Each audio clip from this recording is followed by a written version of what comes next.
Creating a YouTube sports card channel has never been easier. All you really need is one of these, a passion for the hobby, and the courage to hit record. On today's video, we're going to be talking about the hardware and software I use to create my videos, and a little bit about the courage and can-do attitude that it takes to hit record.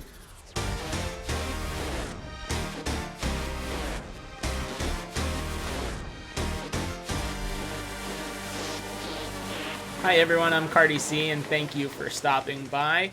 Here we explore ways to grow your sports card collection and potentially make some money along the way by gaining a deeper understanding of the hobby. So if you enjoyed today's content, please make sure to subscribe and hit that notification bell to get alerts every time I release new content.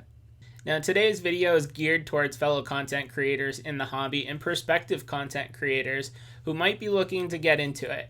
I'm going to be going through the hardware and software that I have and I use to make my videos, but I don't want anyone to get discouraged and scared.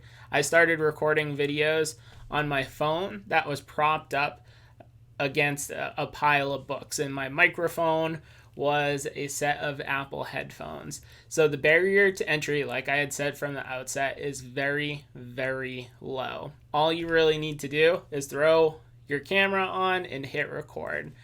The beautiful thing about our hobby is that there's so many different areas and niches that you can fill. If you want to break cards, break boxes on camera and talk about them, there's an audience for that. If you want to share a player PC and the mail days and pickups you have along the way, you can share that.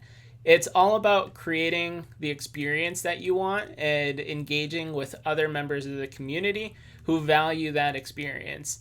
If you've been around my channel, I don't show too many cards. I'm lucky if I pick up 2 or 3 cards every month at this point in my collecting journey, but I like to stay involved and engaged with the hobby. Sometimes that's through market analytics and research. Sometimes that's talking about the mindset that I try to strike as I approach the market, flipping my way into bigger cards and downsizing different parts of my collection. So a very important part of being a content creator on YouTube is doing and producing content that resonates with you. And if you produce content that you enjoy and you want to talk about, the viewers are sure to follow. With that as our backdrop, let's talk a little bit about hardware. And we're going to start off with cameras, and I have primarily 3 cameras that I use. The first is my iPhone. This is just an iPhone 8. It's nothing special. It's got a decent camera on it, but the quality of the photos and videos that I take on this is largely dependent upon my lighting for the scene I'm trying to set. So we'll talk about that more a little bit later, but number 1 is your phone. Number 2 is what I'm recording this video on right now, the Logitech C920. I ended up building my own PC a couple years ago. It was sort of a lifelong goal I had. And with building a standard desktop computer, it doesn't come naturally with a webcam like some laptops do. So I purchased this, a year and a half, 2 years ago. With COVID, it was in very high demand, so the stock was really dwindling, but I think it's settled back into its typical price range of $65 to $70. It's a very high quality webcam at a decent price point. It shoots in 720 and 1080p video. I love using the Logitech C920 because it's right on top of my monitor. It's very quick to set up. I just throw my computer on and I start recording. And then the third camera I use very infrequently, I have a Canon DSLR. It's the Canon Rebel SL3. I actually got it for Christmas along with some other camera accessories that I'm still trying to get used to. Part of my YouTube channel is showing myself that I can grow as a person, acquire and develop new skills, and part of that is photography and videography. So I have shot a couple of videos with the Canon DSLR, but Definitely not super comfortable with it yet.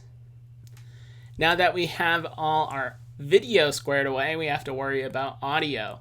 And like I said from the outset of the video, I started off all my videos just using Apple headphones. The microphone is surprisingly high quality on this. So especially if you're not shooting on camera, this holding the microphone itself closer to your mouth, your face, will get you pretty decent sound quality. If you're looking for an upgrade pick, you're gonna want to look at either lavalier mics or USB mics, and that's where the next item on my list comes in, is the Blue Yeti mic. It's a USB mic that was given to me by my brother Sean as a Christmas present somewhere along the way. Go check him out on Instagram at Random Golf Club Pittsburgh. I'll throw his handle in the description below. Give him some additional followers for the mic. But it is a great, versatile microphone. You can plug it into your computer. That's primarily what it's meant for, being a USB microphone. But you can also get USB to phone adapters. I bought an adapter and used that when I was still shooting videos on my iPhone. So next up is the Blue Yeti USB microphone. All right, so we have our hardware for video and audio required. Let me know in the comments below if you guys have any questions on those at this point in the video. I do want to talk a little bit about accessories as well. One of your most useful and versatile items will be your tripods. Now, I started off with the Joby Gorilla tripod, and I also bought a phone adapter when I first got into the hobby and producing content, just because I needed something better than books to prop up my phone, and that was the solution I had identified. There's plenty of tripod and phone mount combos available on Amazon at a much cheaper price, but the Joby Gorilla mount combo, the Gorilla Pod combo, has treated me well along the way. And then our final item, and most important, is lighting. So I use a little LED light, and then I have a table lamp right here next to me.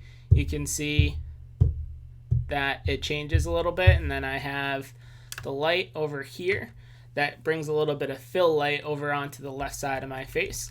This is what it looks like. It's $30 or $40 on Amazon. I really need to get another one because this is super helpful. It's super useful. I use it to help photograph my cards as well. So if you follow me on Instagram and you notice good lighting there, that's me plopping the card down and holding the light over the desk and taking a picture of it that way. So if you're looking to make an investment and step up the production quality of your videos in 2021, the first item that I would suggest you put on your list is a decent light in order to improve the lighting in your videos. Now, before I show you the software that I use, I want to show you what these setups actually look like. The first one is how I set up to record on the Logitech C920. The second one is how I would set up to shoot on my phone if I'm opening up some packs or sharing some mail days. And then the last one is definitely a work in progress, but it would be if I'm looking to shoot one of these monologues with the Canon DSLR rather than the Logitech C920. So check it out and let me know what you think.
Going back to what I said at the outset of the video, I'm going to talk about software that I use, but software isn't really needed to create sports card content. You can shoot videos on your camera and then upload the raw footage directly to YouTube. There's a lot of content creators that do exactly that. Production quality isn't super high, but their content gets the most engagement because they're being their authentic selves. So don't let not having a fancy computer with all this processing power really stop you from pulling the trigger and creating a YouTube channel of your own. With that being said, my favorite piece of software, I'm a PC guy, my favorite piece of software is OBS. And OBS is what I use and what you'll see now to record my content. You can pick up a source right here, and this is where I've hooked up my webcam. So this is how I shoot all my videos, through OBS. OBS is also a screen capture tool. So right now, on top of recording my webcam, I'm recording everything on my desktop. So OBS is a great option for PC. It's totally free and open source. If you're on a Mac computer, you can also do something similar to this with QuickTime. Now, after OBS, my favorite piece of software is my video editing software. Now, going in, my criteria for video editing software was, one, it has to be free. I don't want to shell out for Adobe Final Cut Pro or any of those really, really expensive video editing software, but it needs to have enough features in it where I can push myself as a content creator. So I stumbled upon DaVinci Resolve. Now let's take a look at what DaVinci Resolve looks like. Here is what sort of the guts of DaVinci Resolve look like when you're in here editing. There's a lot of good instructional videos out on YouTube teaching you how to use it, but you can see all the individual pictures that I brought in. This is the video I put together talking about the death of the BGS 9.5. I'll link that in a card up above if you're interested in checking that out. But you see all the raw clips that I used to shoot. You see them edited together. You got some transitions in there. I threw in some music, some cards that say, hey, please subscribe to the channel. Yeah, it's powerful. It's doing everything that I need it to do.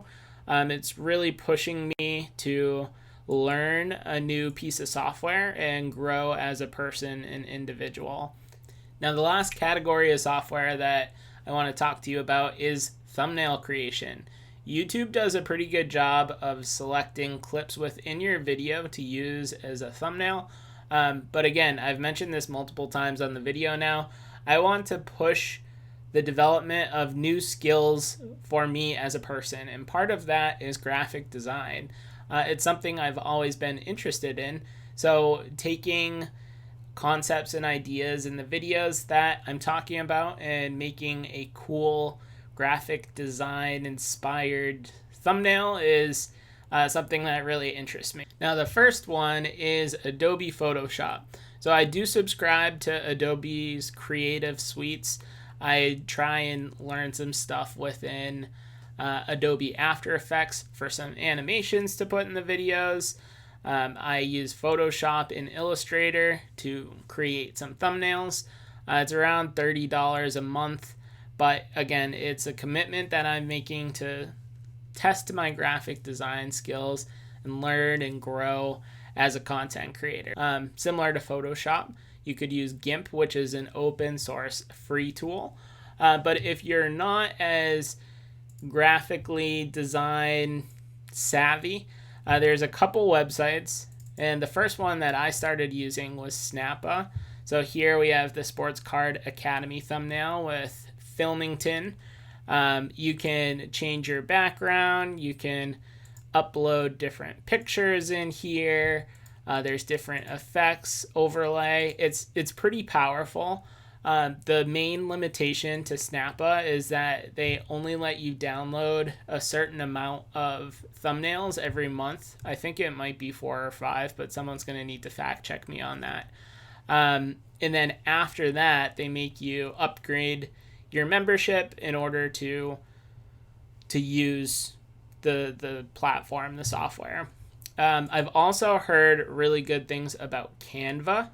Canva is, again, full graphic design, social media, Instagram story, YouTube channel art, YouTube thumbnails are on here as well. I haven't used Canva personally, but I have heard great things. So there you have it, the hardware, and so that is the hardware and the software that I use to create my YouTube videos. I think if you're a content creator out there or a prospective content creator that's really looking to take the next step, I'd encourage you to identify a couple channels that you would aspire to be. For me, it's Run Good Life. I'm never going to be a pack ripper or opener. I don't break the same amount of cards, and I doubt I ever will, that James does over on his channel, but his production quality is sick. He is super engaging. He always puts in these video clips that are super entertaining, and that's sort of the quality that I aspire my channel to be. I also want to call out Bowman53. Excellent storyteller. I think Alex is a videographer in his day job, but I'm just captivated. Even if I'm not super interested in the topic he's talking about, he creates a story and a narrative in every single one of his videos. And then last but not least is Vintage Card Curator. I've done a couple videos where I've gone and broken down some of the numbers behind cards or markets, or done a deep dive on PSA and Collectors Universe's financials.